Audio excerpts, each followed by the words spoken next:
Xin chào tất cả các bạn, chào mừng các bạn đã trở lại với kênh TNJ.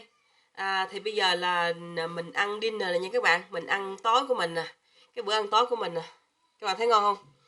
Mình định ăn cơm nhưng mà cái cơn thèm mình nó lên mình không có chờ được, cho nên mình ăn cái này. Cái hộp này là đố bạn cái này là cái gì? Cái sầu riêng này nha các bạn, một hộp như vậy mình đi chợ Việt Nam nó bán là 13 đồng 99 cent. 13 đồng 99 cent là khoảng 330.000 Việt Nam các bạn, thì làm ra 3 muối này nè, không phải là 3 muối đâu nha, rất là nhiều luôn á. Là người ta lấy cái thịt ra, ở trong đây không có hộp đâu các bạn, toàn là thịt sầu riêng không, người ta lấy ra ở trong đây á. Họ lấy ra xong họ quấn trở lại, nhìn rất là ngon. À, Sầu riêng này từ Thái Lan các bạn, mình có đi Thái Lan một lần, rất là ngon luôn. Người ta cắt sầu riêng bên Thái Lan á, họ không có phải cắt giống như mình đâu các bạn, họ không phải là tách từng cái lần ra giống như mình đâu. Họ lấy cái dao á, họ gọt kìa nè, họ lấy ra. Mà cái sầu riêng của họ đó, họ không có để chín quá, ăn không có phải nhão các bạn. Nó ăn nó vừa, nó cứng cứng, nó sực sực á, nó rất là ngon luôn, mình ăn mình ghiền, mình mê luôn á. Nói chung là đi qua bên Thái Lan cái gì cũng, trái cây cái gì cũng ngon ha. Sầu riêng cũng ngon nè, rồi bòn bon, rồi họ bán xoài ăn là tuyệt vời luôn. Nhưng mà mình mê sầu riêng Thái Lan lắm. Mình thèm sầu riêng của mình, đi mua cái hũ đó mình về mình ăn nè. Cái này cũng từ Thái Lan ra, nhưng mà đông đá thì có lẽ là nó không có ngon bằng để tươi các bạn nhìn nè. Cái này thì mình để ra ngoài rồi, khi mình đông đá nó lạnh nó cứng á, mình để ra ngoài rồi. Mình cũng hay thường mua sầu riêng trái các bạn, cái mình về cái mình lột ra, cái mình bỏ vô bao lông vậy nè, mình quấn lại. Các bạn bữa nào làm thử đi, các bạn quấn lại, cái các bạn để cho nó cứng cứng á, đừng có cứng quá thì không có ăn được. Vừa vừa mình ăn ra giống như là cà rem vậy đó các bạn, nó thơm mà nó rất là ngon luôn á, các bạn thử coi. Tại vì mình nói xong mình chảy nước miếng luôn nè. Cái này mình để hơi mềm quá, tại vì hồi nãy mình đem ra hơi lâu, tại vì mấy đứa nhỏ nó làm rồi mình không có ăn liền được, cho nên nó hơi lâu. Này các bạn thấy không, đó họ lấy bao ni lông họ quấn vậy nè, xong rồi mình chỉ lấy cái bao lông ra thôi. Các bạn thấy ngon không? Tuyệt vời luôn ha, rất là ngon các bạn ha, mình thử nha.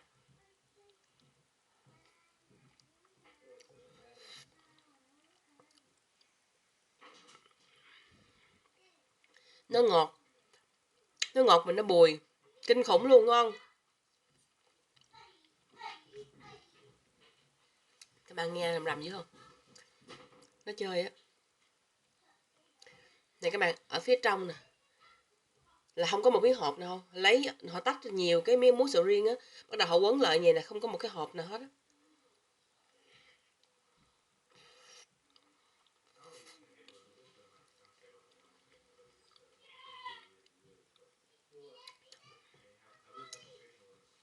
Rất là ngon các bạn. Mình mình hồi năm nào mình về Việt Nam á, mình đi nghe thấy chỗ bán sầu riêng á, mình ghiền quá, mình mua, các bạn có tin không, một cái xe á, mình mua cả đầy một cốc ở mình sao mà đâu có ăn hết đâu. Về Việt Nam mình thấy trái cây mình hay mê, đi cái bắt đầu cái bữa nay chỗ này thấy mua, bữa nay chỗ kia lại chỗ kia thấy mua về á, để nguyên một cái nhà ở phía sau một góc luôn mà ăn không hết, rồi cái bắt đầu cái nó bị hư bị thúi bỏ, rồi qua đây thèm một miếng không có ăn.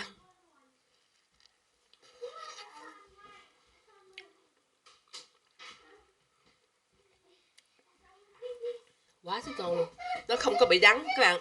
Sầu riêng này có nhiều trúng nhiều trái bị đắng, hoặc là bị không có ngọt á, bị lạc á, nhưng mà cái sầu riêng này, cái muối này rất là ngon, nó ngọt mà nó bùi, ngon ngon kinh khủng luôn á. Các bạn thấy mình ăn mà mình ờ, nó chạy vòng vòng phía sau lưng mình hả.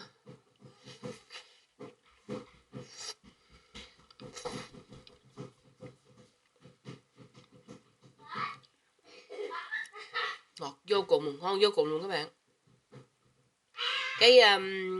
Các bạn ăn, các bạn nghĩ mình ăn hết 3 muối sầu riêng không? Chứ không hết quá, nhìn nó vậy nha, nó rất là bự nha các bạn, nó rất là lớn luôn chứ không phải là nó nhỏ đâu nha.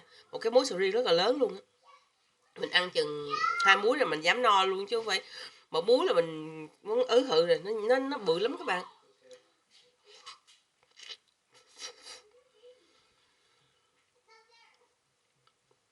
Cái này mình xay sinh tố, mình bỏ miếng đường vô, mình bỏ miếng sữa, lấy sữa ông thọ hoặc là sữa của gái Hà Lan á các bạn, mình bỏ vô với cái này nè, với miếng đá, mình xay sinh tố uống là rất rất là ngon luôn á. Thời mùa hè nha, mà xay một ly đem cái giọng ra ngoài sau nằm là hết hết ý luôn, là không còn gì chỗ nói.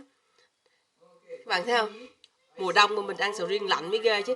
Các bạn bữa nào làm thử đi. Các bạn lấy sầu riêng ở bên Việt Nam phải không? Mình lấy sầu riêng tươi á.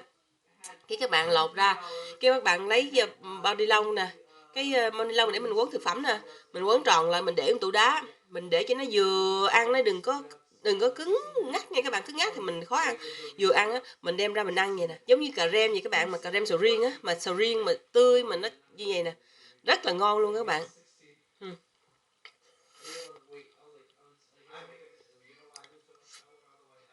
Tuyệt vời luôn các bạn ha.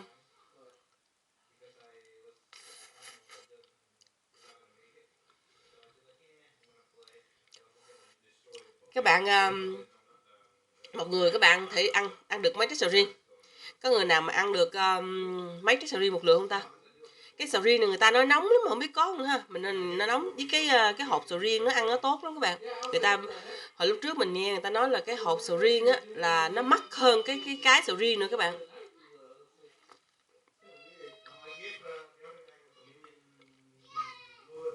Ngon tuyệt vời luôn. Ngon tuyệt vời luôn các bạn.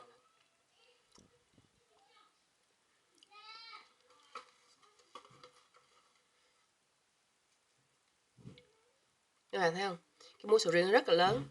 Cái bữa nào mình mua thử cái hộp sầu riêng kia kìa, nó có một cái sầu riêng, mình nghe một người bạn nói là cái sầu riêng cái loại giống mới, cái trái cái màu ở trong nó vàng lắm các bạn, nó không có cái màu vàng này đâu, cái màu vàng mà vàng đậm luôn á, đậm giống như nè, cỡ này nè, nó đậm cỡ như vậy luôn các bạn. Cái này là trái quýt nha, mà cái màu cái sầu riêng nó vàng đậm, các bạn thấy so sánh không? Mà mình thấy cái hộp nó như vậy á, mà họ bán mắc hơn, cái hộp đó là 15-16 đồng gì mà có mấy muối nhỏ nhỏ chứ không có nhiều. Mà mình thấy mình chưa có ăn thử, bữa nào mình mua mình ăn thử coi nó ra như thế nào. Mình tưởng là thịt nó bỏ cái thuốc gì vô sao nó vàng tươi vậy, nhưng mà nghe người bạn mình nói cái đó là cái giống sầu riêng mới. Cái giống sầu riêng mới mình chưa có ăn thử, chắc là nó ngọt hay sao nó ngon cho nên nó mắc hơn đó các bạn. Nó vả đó.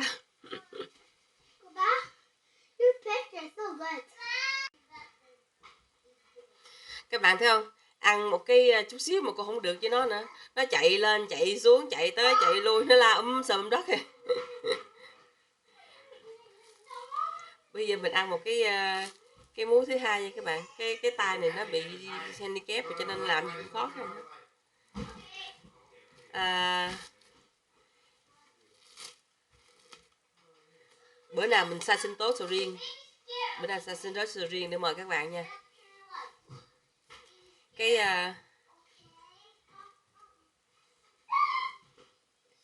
hấp dẫn chưa? Rất là ngon các bạn, ăn kiểu này nè. Các bạn ăn không vậy mà không ngon bằng cái này luôn á, tại vì biết sao? Nó ngọt ngọt mà nó lạnh lạnh đó các bạn. Ăn giống như là cà rem á các bạn. Hấp dẫn chưa?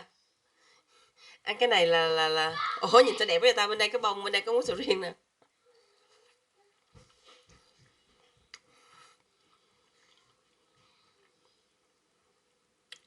Nó lạnh. Cái hồi nãy á nó mềm nhưng mà nó vừa ăn, còn cái này nó hơi còn cứng quá, nó lạnh quá.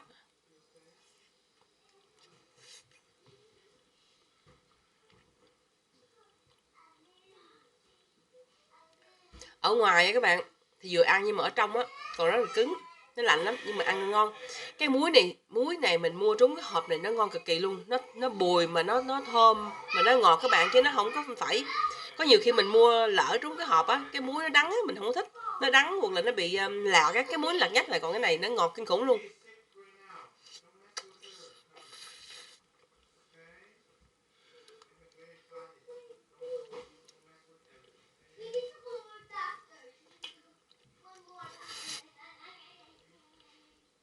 Các bạn biết ăn hột sầu riêng không?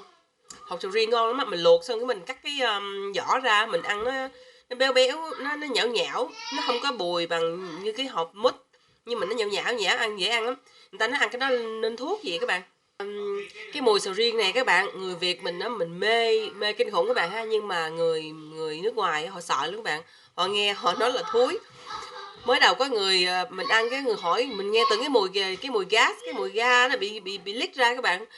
Nhưng mà có một số người Mỹ nha, hồi đó mình đi tiệm Việt Nam á, có một số người Mỹ họ ăn cái sầu riêng nè, họ uống sinh tố á, họ quen á, họ mê lắm. Ôi, yeah, đi lên đi con. What did he do? What did he do? What did Ethan do? Put the back. Oh, he put it back to you.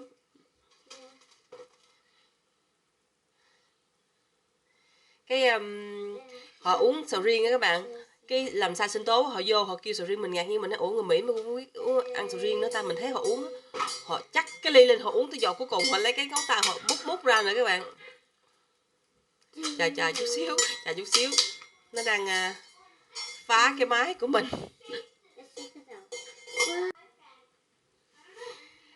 Các bạn, mình mới vừa nói xong cái vụ mà người Mỹ họ ăn sầu riêng không được, thì mình đang ăn sầu riêng thì có một đứa bạn của cháu mình vô nhỏ này, để các bạn thấy sau lưng mình không, nó người Mỹ, nó vô chắc nghe mình ăn cái mùi này, chắc nó hết hồn, nó tưởng mình không ăn cái gì. Mình mới vừa nói xong là người Mỹ họ sợ cái mùi sầu riêng này, mình mới vừa nói xong nó đi ngang, mình mắc cười quá. Chắc nó vô nhà mình nó tưởng ủa cái nhà này ăn cái giống quỷ mà sao ho rình.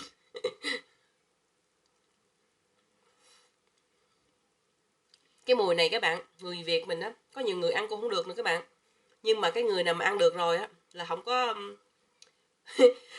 không có mà ăn luôn á, ghiền á, nó thơm mà cái gì cũng vậy ha, cái gì mà mình ăn không có quen á thì mình thấy nó ớn, mình thấy nó ghê, nhưng mà khi mình ăn mà mình quen rồi á, giống như có những cái nước họ ăn những cái gì mà mình chưa giờ ăn á thì mình thấy nó ghê, nhưng mà mình ăn quen rồi mình thấy nó bình thường.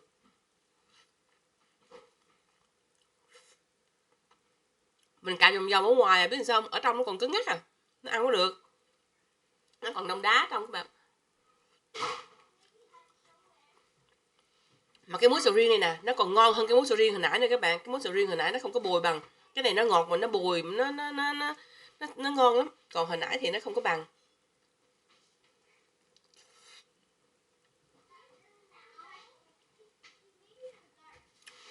Tuyệt vời luôn, rất là tuyệt vời luôn các bạn.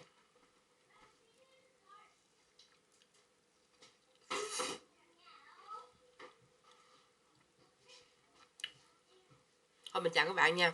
Mình đi cất để hồi cái cái đứa kia nó vô nó tưởng mình ăn cái gì. Cái con nhỏ bạn của đứa cháu mình nó vô nó tưởng là mình ăn cái gì mà mình. Thôi mình chào các bạn nha. Mình hẹn gặp các bạn vào cái video kế tiếp. Các bạn thích mình thì cho mình xin một cái like, với lại nếu mà các bạn chưa đăng ký kênh thì đăng ký cho mình nha. Bye các bạn.